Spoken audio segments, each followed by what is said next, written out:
Bonjour à tous et bienvenue dans cette capsule pédagogique sur la méthodologie de recherche et plus précisément sur la structure de la recherche ou comment maîtriser la structure de la recherche, éléments théoriques et pratiques. Donc cela est destiné à tout chercheur préparant un mémoire de master, une thèse de doctorat ou tout simplement un travail de recherche dans un cadre académique ou professionnel. Bien sûr, ces niveaux diffèrent en profondeur. Par exemple, les doctorants doivent fournir plus d'efforts et faire preuve de rigueur et d'approfondissement. Un exemple, un mémoire de master demande déjà une certaine rigueur, mais une thèse de doctorat exige un travail plus approfondi avec une méthodologie plus stricte, une très bonne méthodologie, une contribution originale à la recherche.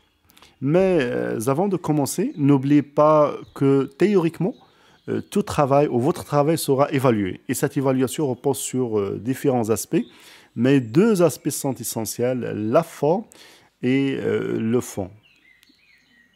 Et la structure de la recherche touche aux deux, impacte directement ces deux dimensions, ça veut dire la forme et le fond. Deuxième élément important aussi à retenir, c'est que ce soit pour une thèse de doctorat ou un mémoire, la structure et le format recommandé restent presque similaires dans la plupart des institutions, universités, écoles de commerce, avec quelques petites variations mineures selon les établissements. Alors, entrons directement dans le vif du sujet pour aborder les éléments fondamentaux d'un mémoire ou d'une thèse de doctorat. Alors, la structure de la recherche, ou les principaux éléments de la recherche, de la structure de la recherche, je voudrais juste rappeler que le format pour les thèses, pour les mémoires est à peu près le même dans la plupart des universités, comme nous avons dit, qu'ils soient anglophones, francophones ou arabophones, avec quelques variations, quelques petites variations mineures selon les contextes locaux, parfois selon la charte de la thèse, généralement qui se trouve dans l'université ou dans la faculté. Alors, les éléments sont au nombre de 12. On a la page de couverture, la page de garde. Ce qui est important, c'est la page de couverture, bien sûr. Les remerciements, le résumé, le sommaire, liste des tableaux, figures et des annexes, liste des sigles, abréviations, acronymes, introduction, développement, conclusion, bibliographie, annexe et table des matières. Et il y a des éléments qui sont obligatoires, doivent figurer dans tout travail académique ou scientifique, comme la page de couverture, le résumé, l'introduction, le développement, la conclusion et la bibliographie. D'autres éléments sont facultatifs, peuvent être ajoutés, mais ne sont pas exigés, tels que les dédicaces, les remerciements, les sigles, les abréviations, acronymes.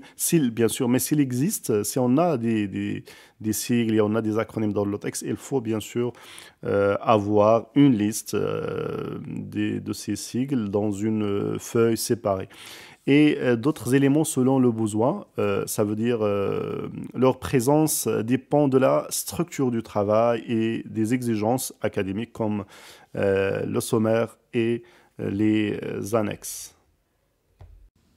On arrive à la page de couverture et la page de garde, c'est le premier élément de la structure de la recherche. Certes, sont identiques, mais ce que nous intéresse vraiment ici, c'est la page de couverture. Parce que dans certaines institutions, dans certaines facultés, la page de garde reste facultative ou même parfois fusionnée avec la page de couverture. Donc simplement, c'est une page blanche ou sobre qui fait la transition entre la couverture ou la page de couverture et le contenu du document. Donc, parlons de la page de couverture qui est l'essentiel, bien sûr, et qui comprend presque toutes les informations clés de la recherche, comme le nom de l'université, de la faculté, l'intitulé de la licence, du master et l'option du doctorat, le titre de thèse, de mémoire, le prénom de l'auteur, et aussi de l'encadrant ou de l'encadrant et de co-encadrant si on a deux. Et parfois, on a deux personnes, deux auteurs. Donc, on peut mettre bien sûr les noms et les prénoms de des auteurs. Les membres durés et leur affiliation, l'année universitaire. Et on fait attention aux fautes dans cette page parce que c'est inacceptable de commencer par les erreurs dans cette page. Justement, je voudrais ajouter Et une autre chose importante à ne pas oublier sur le titre, c'est que en général, le titre pour le chercheur reste le résumé le plus court possible. Donc faites attention, il faut que le titre soit clair et précis. Certains conseils pour le titre.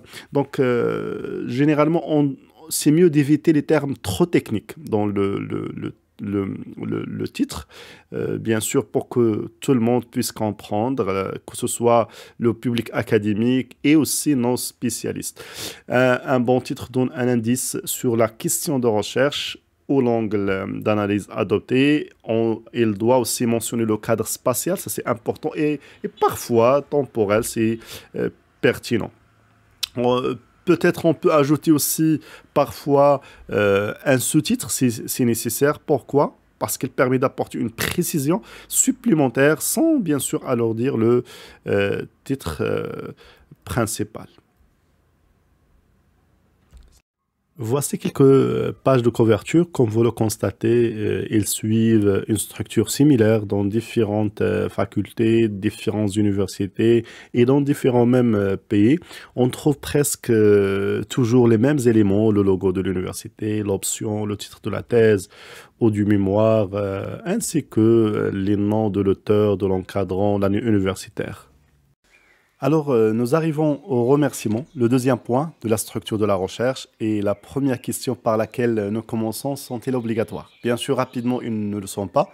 Les dédicaces et les remerciements ne sont pas obligatoires, mais tout de même, il est appréciable de reconnaître publiquement le travail des personnes qui vous aident, qui vous ont aidé. Et la première personne à remercier dans ce sens, et ça concerne la question numéro 3, remercions-nous qui?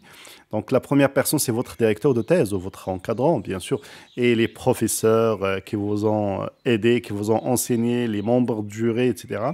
Et vous pouvez remercier aussi des personnes qui travaillent dans d'autres établissements où vous avez probablement effectué des stages.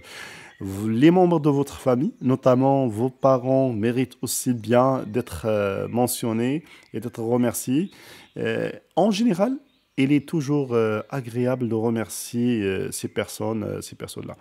Où sont placés exactement les remerciements? En général, ils se trouvent juste après la page de couverture. Mais dans certains travaux, dans certains établissements, on peut aussi les retrouver après le résumé, ce qui en fait le troisième élément du document. Nous arrivons maintenant au résumé, qui constitue le troisième élément de la structure de la recherche. En général, le résumé, l'introduction et la conclusion sont les parties les plus importantes d'une recherche. Donc, ce résumé est souvent la section, c'est la plus lue par les évaluateurs et les professeurs, donc il faut faire attention là-dessus. Il occupe aussi une demi-page. Il doit inclure de nombreux éléments, mais de manière brève. Quand vous voyez le contexte et l'objectif de la recherche, la description du problème et la présentation de la méthodologie, mais toujours brièvement les principaux résultats, quelques éléments des résultats, les recommandations, y compris les perspectives de recherche ou les implications même pratiques. Il est également recommandé d'ajouter quelques mots-clés, généralement entre 4 et 6, avec ordre alphabétique. Alors, nous arrivons au quatrième point, le sommaire. En général, c'est un résumé de la table des matières. Pour les documents courts, on utilise plutôt le sommaire placé en début de document, après les remerciements et le résumé. Pour les travaux volumineux, plusieurs centaines de pages, on distingue le sommaire au début et la table des matières à la fin. Mais en général, c'est mieux pour les travaux de PFE, de mémoire, de master, de thèse, d'avoir les deux, avoir le sommaire et la table des matières. Et il est préférable aussi qu'il soit généré automatiquement, tout comme la table des matières, la liste des figures, des annexes, des tableaux, etc., afin d'assurer une mise à jour cohérente et structurée du document de la recherche. Le cinquième point, concerne la liste des tableaux, des figures et des annexes. Ces éléments doivent être bien sûr situés après le sommaire, chacun sur une feuille séparée. Pour juste une petite information, pour le tableau, le titre doit être placé avant celui-ci, ça veut dire avant le tableau. Tandis que pour un graphique, le titre doit venir après. Une autre chose importante aussi, dans cette liste, dans cette page, ou ces pages qui sont séparées, ça veut dire une page pour la liste des tableaux, d'autres pour la liste des figures et des annexes.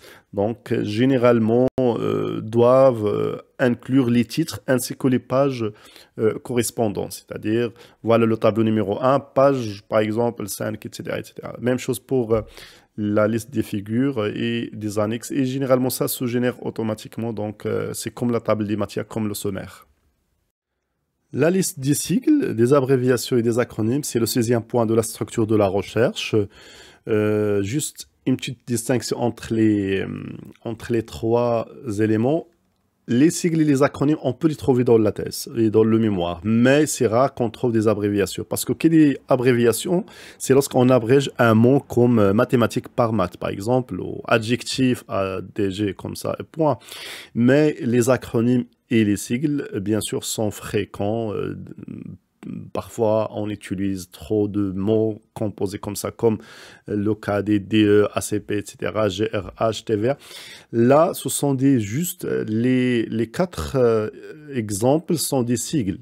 Mais les acronymes sont des sigles, mais qui se prononcent comme un mot. Exemple, ONU. Mais je répète, le sigle, c'est une suite d'initiales de plusieurs mots qui forment un mot unique, mais qui se prononce, qui s'appelle lettre par lettre. Exemple, TVA, on dit TVA. Mais l'ONU, l'OPEP, bien sûr, c'est un sigle, mais qui se prononce comme un mot unique. Donc ça, c'est un petit détail. L'essentiel dans ce point-là, c'est que éviter d'utiliser les sigles, les abréviations, les acronymes dans l'introduction et dans les principaux titres, bien sûr. Et lorsque vous utilisez un acronyme ou un sigle, développez-le, faites-le suivre de sa forme contractée entre parenthèses et par la suite, bien sûr, vous pourrez l'utiliser directement dans le texte. L'introduction, voilà, c'est la partie la plus importante à côté de résumé et de la conclusion. Et bien sûr, comme les autres parties, résumé, introduction, conclusion, sont rédigées après avoir terminé tout le travail. Elle comprend, voilà, le contenu de l'introduction. En général, les points suivants.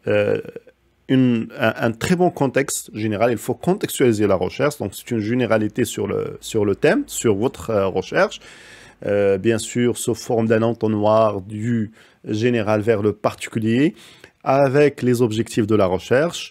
Donc, dans cette partie de contexte, il faut bien sûr, parler du contexte général, des éléments théoriques un peu, des éléments, ce qu'on appelle l'exploration du champ théorique et empirique, pour qu'on puisse parler de la problématique et des objectifs. Aussi, on peut citer la problématique et les hypothèses de la recherche, la démarche de la recherche, et la structure générale, ça veut dire l'architecture. Parfois, on conseille au niveau de l'introduction qu'elle soit terminée par un petit schéma qui résume le plan général. Donc, c'est une architecture de toute la thèse, de tout le mémoire. Le développement, bien sûr, la première chose à laquelle il faut penser, c'est est-ce que vous allez opter pour les parties ou les chapitres? Bien sûr, il y a une différence entre les écoles francophones, anglo-saxons, etc. Généralement, la tendance aujourd'hui, c'est de travailler avec des chapitres parce que c'est moins contraignant au niveau de respect d'équilibre. Si vous optez pour les parties, il faut faire attention à l'équilibre entre les parties, entre les chapitres de chaque partie, et parfois même entre les chapitres des deux parties. Ça peut créer un petit problème au niveau d'équilibre, mais ça reste une question de forme. Les chapitres, voilà, vous êtes libre de choisir 3, 2, etc. Par contre, dans les parties, si vous choisissez 2 chapitres pour la première partie, la deuxième partie, la même chose aussi. Donc voilà, ça, il y a une question de l'équilibre. Au niveau de contenu, bien sûr, c'est le travail, c'est la thèse, c'est le mémoire. Donc la revue de littérature, des éléments théoriques et conceptuels. Aussi, dans la partie ou le chapitre dédié à la méthodologie de recherche, on doit parler de la méthodologie de recherche et avant le rappel, le processus de développement de la problématique ou la problématisation de la recherche. Voilà, ça c'est aussi, il faut consacrer une partie à cela. La présentation des résultats et l'analyse des résultats aussi, la discussion des résultats et les recommandations. Voilà, c'est ça, ce qui concerne le développement. La conclusion constitue aussi un résumé détaillé. Donc voilà, l'abstract, votre résumé, il doit être détaillé pour qu'il soit une conclusion. Donc ça veut dire que presque il y a les mêmes éléments avec quelques éléments de plus, on ajoute à la fin de la conclusion, comme nous allons voir. Mais la conclusion, le résumé et l'introduction sont toujours la partie la plus importante à bien rédiger, à bien travailler. Et là où il faut éviter aussi les erreurs et les fautes, bien sûr, c'est tout le travail, mais c'est parti parce que sont lus généralement par les évaluateurs ou par d'autres personnes. La conclusion, le contenu de la conclusion, c'est le contexte, la problématique abordée et la question générale de la recherche.